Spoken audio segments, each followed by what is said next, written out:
Merci d'être avec nous. Vous tenez votre journal à bout de bras pour le lire, vous rapprochez votre livre de la lumière pour en déchiffrer les lignes. Ne cherchez pas, vous êtes presbyte. Alors à quoi la presbytie est-elle due? Est-ce qu'on est tous concernés? Oui.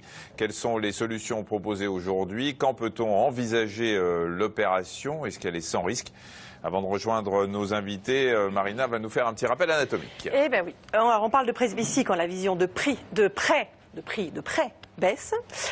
Alors déjà, on parlera du prix aussi. C'est sûr. Un petit rappel anatomique. Donc pour bien comprendre, on vous rappelle qu'on compare souvent notre œil à un appareil photo avec deux lentilles. La première, elle est en avant. Ici c'est l'avant, ici c'est l'arrière bien sûr. La première est en avant, c'est la partie bombée qu'on appelle la cornée. Son rôle, c'est d'aller focaliser la lumière sur la deuxième lentille ici, qui est le cristallin.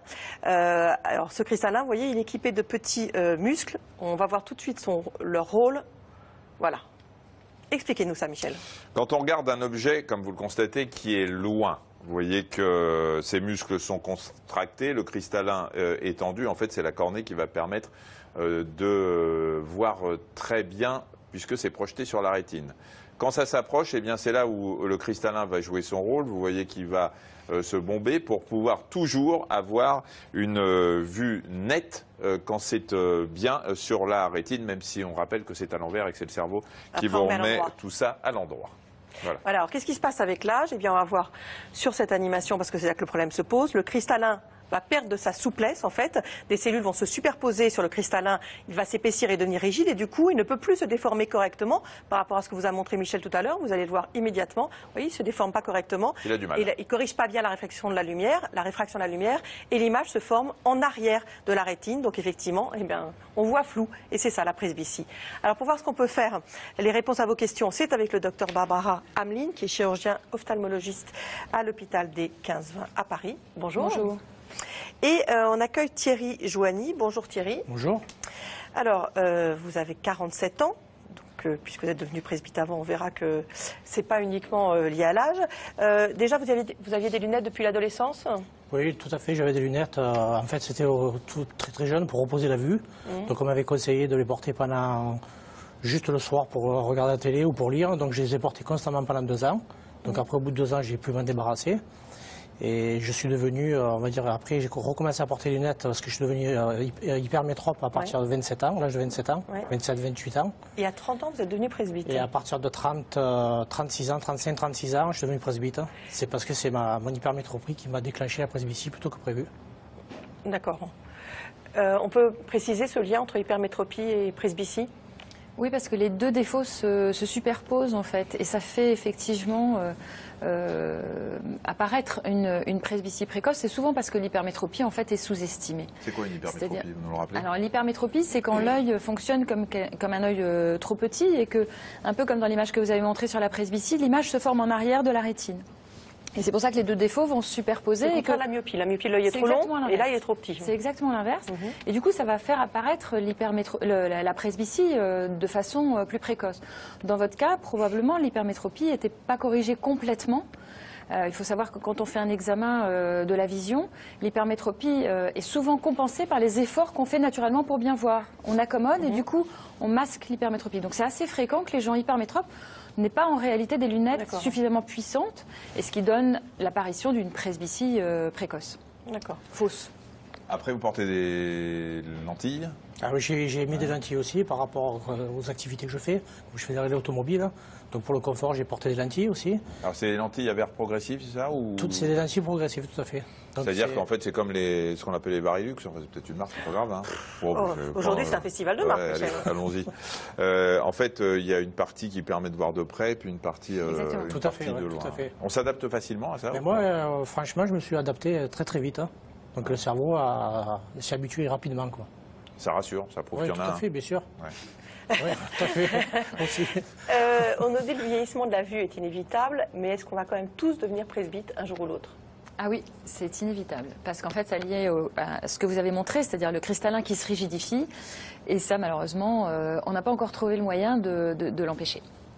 D'accord. Il n'y a pas je sais pas, des médicaments, des vitamines, des choses comme ça qui pourraient éviter le vieillissement? Il y a bien des choses pour éviter l'apparition des rides, paraît-il. Oui, qui permettent de les compenser en partie. Il y a beaucoup de travaux de recherche dans ce domaine-là, hein, pour effectivement essayer de redonner de la souplesse au cristallin ou de le remplacer par quelque chose qui soit aussi souple. Donc il y a de la recherche, mais pour l'instant on n'a pas encore trouvé le moyen d'empêcher ça. Oui, parce que pour aller injecter l'équivalent du Botox dans le cristallin, ça ne va pas être facile. Il faut l'enlever, il faut le remplacer par une substance qui ait les mêmes propriétés, et ensuite il faut que cette substance ne s'échappe pas, parce que forcément on aura fait un petit trou. Ouais. Donc il y a pas mal d'étapes. Alors vous avez dit que vous aviez opté pour des lentilles à l'époque, avant de passer au laser. Donc on va voir un petit reportage. C'est vrai que la majorité des personnes portent des lunettes ou des lentilles pour corriger leur presbytie. C'est le cas de Karine qui a adopté les lentilles de contact. Vous voyez ce reportage de Marie Guyot, Claude Pavellec et Olivier Leplan. Bonjour. Bonjour, comment allez-vous? Bien et vous? Qu'est-ce qui vous amène? Je viens faire contrôler ma vue. Karine, 47 ans, est presbyte depuis 4 ans. Comme elle ne supportait pas les lunettes, elle a opté pour les lentilles. Elle se rend aujourd'hui chez son opticien pour un contrôle, car elle a constaté une baisse de sa vision avec ses lentilles, mais aussi avec ses lunettes, qu'elle porte uniquement le soir. Lorsque je mettais mes lunettes, pour lire, j'ai été obligée de les rapprocher. Et pour regarder la télé, j'ai été obligée de les éloigner. Donc je me suis dit qu'il était temps d'aller consulter et que ma vue avait sûrement baissé. Donc on va procéder à un test de lecture de près. Vous allez prendre ceci et le positionner, voilà, bras tendu comme ça, coude au corps. Ça donne à peu près 37 à 40 cm. Le rendez-vous commence par un contrôle de la vision avec les lentilles. Karine lit facilement les caractères les plus gros. C'est tendre, alors le 3 c'est bon. L'horizon opposé, une brise embaumée, le 2 aussi. Le dernier... C'est un petit peu difficile. Oui. Donc en fait, très probablement, l'évolution sera minime puisque vous lisez ce qu'on appelle le Pareino 2. Le Pareino 2 étant donc la norme normalement requise pour la vision de près. Pour vérifier cette évolution, Karine va être soumise à un nouveau test de lecture sans les lentilles cette fois. Vous allez me dire si vous lisez aisément la ligne la plus petite en bas ou si vous forcez légèrement dessus. Je force. Vous forcez. L'opticien entre la correction dans la machine. Vous arrivez à lire en bas et à droite les toutes petites pattes, tout très bien, sans aucun problème, parfait.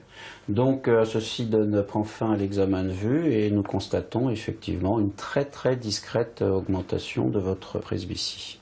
De manière générale, nous n'allons bouger que de 0,25 dioptrie, c'est-à-dire la plus petite valeur dioptrique, la valeur actuelle de vos lentilles et de vos lunettes. Karine n'a donc plus qu'à mettre ses nouvelles lentilles et à les tester.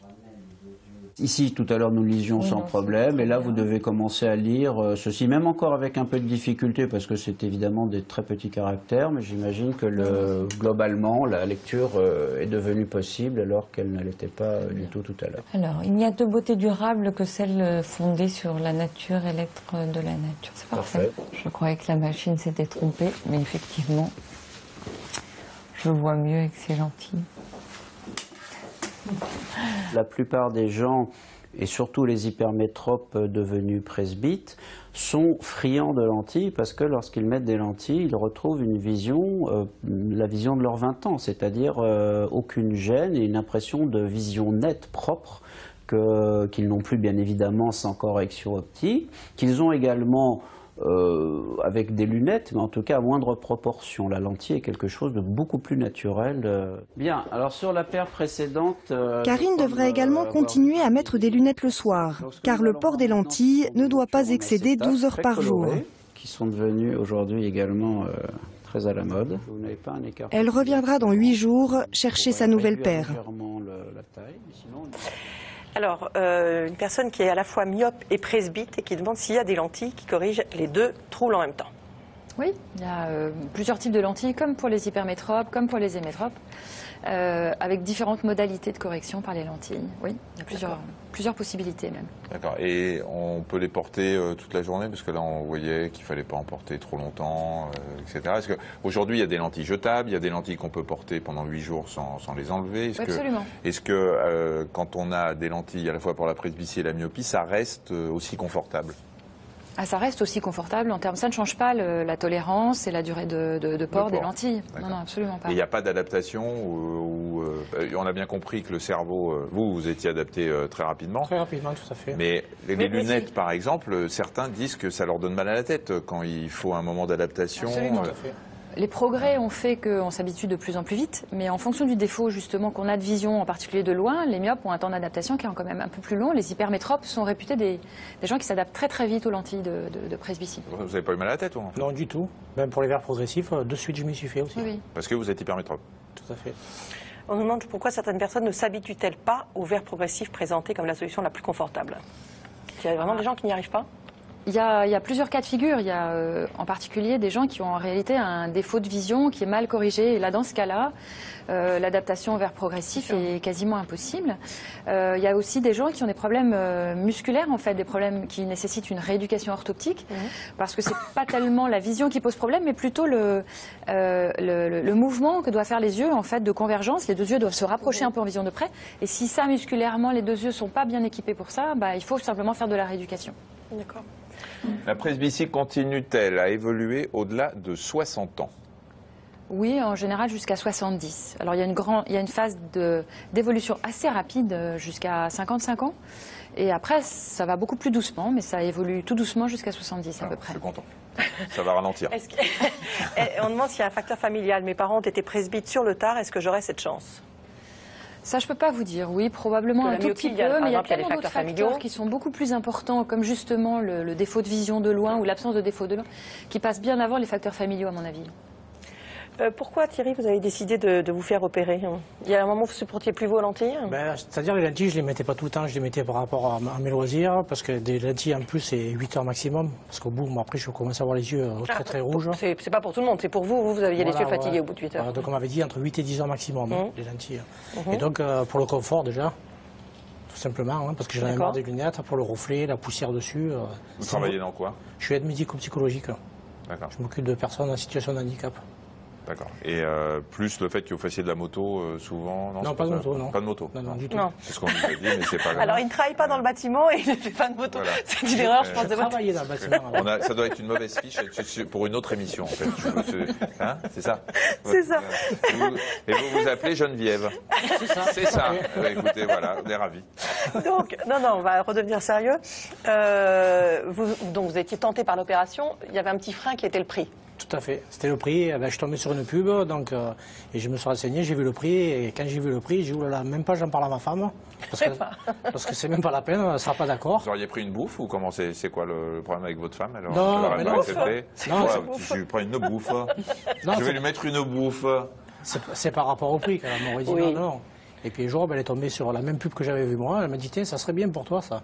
Et vous dites, ça coûte quand même, ça coûte cher, ça coûte quand même 2000 €. Elle m'a dit, vas-y, j'ai pris le téléphone avant qu'elle change d'avis. J'ai pris rendez-vous de suite. Malin. C'est votre femme qui tient la trésorerie à la maison, c'est ça? Non, du tout. Et donc j'ai pris rendez-vous, quelques jours après, j'ai eu le rendez-vous. Aucune inquiétude? Non, du tout, non, aucune peur, rien du tout. D'accord. Peut-être qu'on va regarder un petit sujet, Michel? Si vous voulez, Marina. Puisque pour corriger la presbytie, on vient de l'entendre, on peut également se faire opérer. Alors notre équipe a suivi cette intervention qui se déroule sous anesthésie locale. Un sujet signé Marie Guyot, Claude Pavellec et Olivier Leplan. Presbyte depuis 7 ans, cette patiente de 49 ans a décidé de se faire opérer. Cette intervention se déroule en 2 temps, au moyen de 2 lasers différents. On va vous mettre un petit appareil pendant cette phase pour que votre œil puisse rester bien ouvert pendant les quelques minutes que va durer ce temps opératoire. Donc il ne faudra pas chercher à lutter contre l'appareil, mais plutôt bien ouvrir vos yeux. Oui. D'accord? Donc vous allez ouvrir votre œil maintenant. Vous allez regarder vers moi en arrière, s'il vous plaît. Voilà, vous ouvrez grand vos yeux. La première étape consiste à découper une fine lamelle dans la cornée afin d'intervenir en toute sécurité. Donc maintenant, vous allez voir apparaître au-dessus de vous la couronne de lumière, vous voyez? Voilà, donc c'est dans cette couronne qu'il faudra dorénavant bien regarder. Super top. Voilà, donc là maintenant on va mettre un petit anneau qui va permettre de fixer l'œil. Donc c'est comme une espèce de petite ventouse. Et qui va servir de guide aussi maintenant pour focaliser le rayon laser sur la cornée de la patiente. Donc, vous regardez bien au milieu, il ne peut rien arriver si vous restez sage. Et là, on est parti pour les impacts de laser. Et donc, pour vraiment quelques très courtes secondes, vous restez bien sage, tranquille, tout se passe à merveille. Et c'est quasiment terminé. Voilà, ça s'est très bien passé, madame. Ça va? Tant mieux, très bien, oui. Donc là, vous allez voir, vous avez fait la partie la plus désagréable. Aujourd'hui, les risques pendant la chirurgie sont extrêmement faibles. On a vu que ces lasers étaient extrêmement précis et apportent une grande sécurité. Donc le seul risque serait d'avoir un échec de la découpe du petit capot. Et dans ces cas-là, on pourrait reprendre la chirurgie quelques mois après. Une fois son autre œil opéré, la patiente peut maintenant passer au deuxième laser. Le but, sculpter la cornée afin de modifier sa courbure et corriger le défaut de vision. Et maintenant, je vais soulever le petit volet, ce qui va entraîner pour vous une sensation de flou visuel maintenant. Hein. Vous voyez que c'est plus diffus, ce qui est tout à fait normal. Et là, vous ne bougez plus.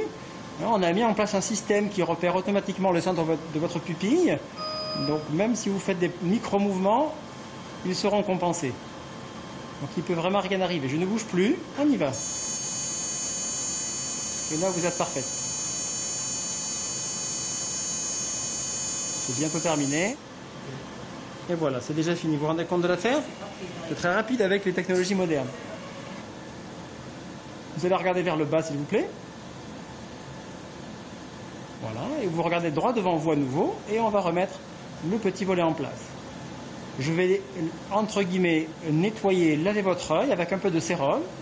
Donc c'est comme à la piscine un petit peu, il y a de l'eau qui coule sur vous. Donc maintenant, je vais faire quelques petits gestes afin de bien faire réadhérer votre petit capot. La même opération est reproduite sur l'autre œil. L'intervention est maintenant terminée. Au total, elle aura duré une vingtaine de minutes. Ça va, oui, très bien. Vous pouvez regarder votre montre, qui je pense est petite, voilà, avec des petits caractères. Hein, je pense que vous pourriez voir déjà l'heure. Il n'est pas tout à fait la même heure qu'à la pendule d'ailleurs. Oui, tout à fait. Mais enfin, néanmoins 4h moins 25. Voilà. Alors c'est impressionnant parce que ça fait des années que je n'ai pas lu l'heure sans lunettes. Donc vous voyez, c'est presque magique. Donc là, c'est merveilleux. La patiente peut maintenant rentrer chez elle. Pendant quelques mois, elle devra utiliser un collier antibiotique. C'est passé comment l'opération? En fait, je suis rentré et ils m'ont fait des examens parce qu'ils m'avaient déjà averti que je risquais de ne pas être opérable par rapport à la profondeur de la cornée, voilà, des tests.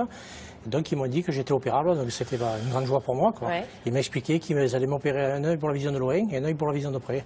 Mais qu'après, il fallait peut-être un temps d'adaptation avant que le cerveau se fasse. Quoi. Mais l'avantage que j'avais, c'est parce que j'avais déjà porté ces fameuses lentilles progressives, donc le cerveau s'était déjà habitué. Donc je suis rentré, c'est comme on vient de voir l'image. Ça fait mal un peu ou pas? Non, du tout, absolument pas. Pas gêné dans les suites? Impressionnant? Non, même pas, non. La seule petite gêne qu'on peut avoir, si on peut appeler ça une gêne, c'est juste après l'opération, une petite sensation d'avoir un peu du sable dans l'œil, quoi, qui dure 1 heure ou 2, pas plus. Et au bout de combien de temps vous lisiez normalement tout? Dès que je suis sorti de là, je voyais déjà la trotteuse de ma montre. Donc j'avais pris un bouquin pour regarder, j'ai dit c'est pas possible. Donc déjà j'arrivais, je voyais déjà. Et le lendemain, je suis retourné donc à la visite et j'avais déjà récupéré, j'avais 8 dixièmes. Ah oui. Et on voyait même plus la cicatrisation du capot. D'accord. Et aujourd'hui, là, vous êtes... Ah, parfait. Après, je suis retourné un mois après, j'ai 10 sur 10. D'accord. Les suites, y a des gens qui se plaignent quand même pendant 24, 48 heures de douleur dans les yeux? Oui, ça dépend du type d'intervention qu'on fait en fait. Là, ce monsieur a eu une opération qui se fait en profondeur de la cornée qui s'appelle le LASIK et où la récupération, on annonce en général 6-8 heures de récupération avec une vision un peu floue, une sensation de sable. Donc là, ça a été particulièrement rapide. Oui. Et puis, il y a d'autres interventions qui se font en surface. Et ça, c'est un peu justement le bilan préopératoire qui nous conduit vers une intervention ou l'autre. Et donc, une intervention plus superficielle va vouloir dire, là, cette fois-ci, plusieurs jours de récupération. Comme ce que vous dites, souvent, c'est des interventions qui font mal, même pendant 48 heures. Et la vision est trouble, on l'annonce en général pendant 5-6 jours. On demande s'il y a des cas où les résultats de l'opération sont insatisfaisants, ce qui n'est pas le cas de Thierry, on l'a bien compris, et dans ce cas-là, si on peut recommencer quelques mois après. Alors il y a en général des possibilités de reprise. Les résultats peuvent être insatisfaisants pour 2 raisons. D'abord parce qu'il peut y avoir des variations dans l'absorption du laser, en fait, individuelles, et puis il y avoir des phénomènes de cicatrisation qui font qu'on n'obtient pas exactement le résultat souhaité. Et en général, ça concerne à peu près 5% des patients. Ça, c'est imprévisible? C'est pas lié à l'état de la cornée, à l'état de... Non, si on pense que ça va pas marcher, on le fait pas. Et donc si effectivement tous les critères sont remplis, on sait qu'il y a à peu près 5% des patients qui vont un peu moins, mais ça dépend là aussi du défaut de départ. environ 5% des gens qui auront besoin d'une reprise. Et pourquoi on ne serait pas opérable? Oui, c'est incroyable. Ah, mais je vous dis, depuis le temps qu'on travaille ensemble, on pourra faire une sorte de playback. Vous ouvrez la bouche et je parle. C'est ça. Il y a pas mal de raisons. Il y a d'abord des raisons physiologiques, c'est-à-dire que certaines personnes ont des cornées qui sont trop fines ou qui présentent des irrégularités qui font penser que toucher à cette cornée va la rendre fragile, va la rendre déformable dans le temps, va la déstabiliser en fait. Donc là, ces gens-là, on ne peut pas les opérer. Ensuite, il y a des gens qui ont des exigences visuelles qui sont telles, par exemple des chasseurs, des photographes qui ont vraiment besoin d'avoir des acuités visuelles au-delà des 10 dixièmes et qui ont de fortes chances d'être déçus. Des gens qui veulent avoir 10 dixièmes partout, de loin, de près, sur l'ordinateur, ils ont de grandes chances d'être déçus. Donc ça peut être une contre-indication aussi. Et l'existence d'un glaucome, c'est une contre-indication ou pas? Ça complique les choses parce qu'on préfère de toute façon éviter toute maladie oculaire sur laquelle on pourrait interférer. Donc c'est sur les gens qui ont plus de 50 ans, ça doit être relativement fréquent quand même, non? Oui. Donc ça fait partie du bilan qui est quand même assez lourd en préopératoire, il y en a pour un peu plus d'1 heure. Une partie d'analyse réellement du site qui va nous intéresser pour la chirurgie, et puis une partie de dépistage en fait de toutes les maladies qu'on pourrait perturber en fait, ou dont on pourrait perturber la prise en charge avec la chirurgie. Il y a des saisons où les gens allergiques notamment ont des grosses conjonctivites, les yeux très rouges malgré les traitements. Est-ce que vous évitez ce genre d'intervention dans des périodes où il y a beaucoup de pollen chez les gens qui sont allergiques? Oui, si vraiment on est en pleine poussée allergique, mais ce n'est pas réellement une contre-indication. Non, on ne va pas le faire parce que de toute façon, c'est très facile de le déplacer d'1 mois ou 2. Il n'y a aucune raison. De même qu'on nous pose souvent la question de l'exposition au soleil, on conseille de se protéger du soleil pendant 1 mois à peu près après l'intervention. Ça vous gêne aujourd'hui le soleil? Pas du tout? Non, du tout. Non, pas du tout. On nous demande si la presbytie guérit la myopie ou est-ce que c'est une idée reçue. Et on a, je crois, une autre remarque sur le même sujet. Myope depuis toujours et à présent presbyte, je pensais que cela allait s'annuler, mais c'est l'enfer. Oui, c'est souvent. C'est donc une idée reçue. C'est souvent quelque chose, effectivement, qui est dit aux gens. Non, en réalité, les gens qui sont myopes sont des gens qui ont une mauvaise vision de loin, mais qui ont une vision anormalement bonne de près. Et donc, quand ils perdent leur vision de près, comme tout le monde, parce que leur cristallin, se rigidifie comme les autres, ben, les 2 défauts vont s'annuler. Donc, en réalité, ils ne sont pas gênés par la presbytie de la même façon que les autres. Souvent, il suffit qu'ils enlèvent leurs lunettes. Après, ça dépend un petit peu du degré de myopie, c'est-à-dire que les forts myopes vont pour le coup avoir une distance de lecture qui ne sera pas utilisable parce que le lire à 15 cm, c'est pas confortable. Ah ben justement, on avait une question d'un myope, je ne sais pas où elle est passée, mais c'est pas grave, qui demande s'il n'y a que des lentilles progressives ou est-ce qu'on peut équiper un œil pour la myopie et un œil pour la presbytie et faire une bascule? Oui, c'est exactement ce dont vous parliez. Ça se fait effectivement très souvent chez les myopes parce que c'est un mode de correction qui leur convient particulièrement bien. Et effectivement, il y a un œil qui est privilégié pour la vision de loin. De toute façon, c'est un petit peu comme la main. On a un œil sur lequel on s'appuie plus. Donc c'est cet œil-là à qui on va donner une bonne vision de loin. Et l'autre œil, on va au contraire privilégier la vision de près. Pas de limite d'âge avant ou après Non. On peut tout opérer. Un mot, puisque vous êtes... ophtalmologue. Voilà. Chirurgien vous n'êtes pas gynécologue. C'est marrant, sur ma fiche, il était marqué gynéco.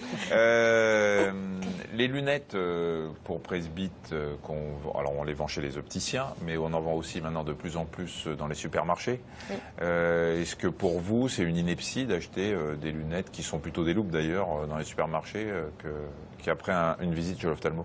Non, c'est un très bon dépannage. Ça m'arrive aussi d'en utiliser. Donc, les lunettes, effectivement, de supermarché. Voilà. Michel, vous êtes parfait. Ça rattrape le gynéco. C'est une presbytie précoce, madame. Merci. Je vous en prie.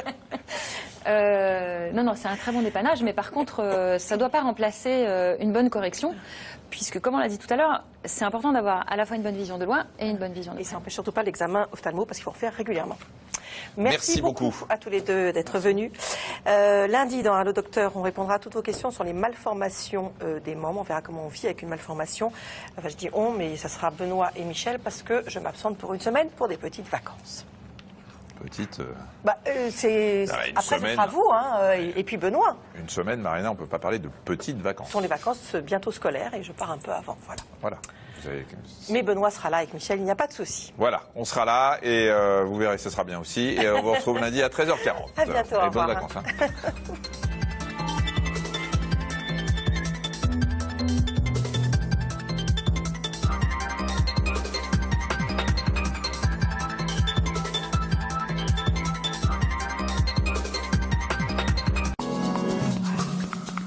infos santé dans Allo Docteur sur France5.fr.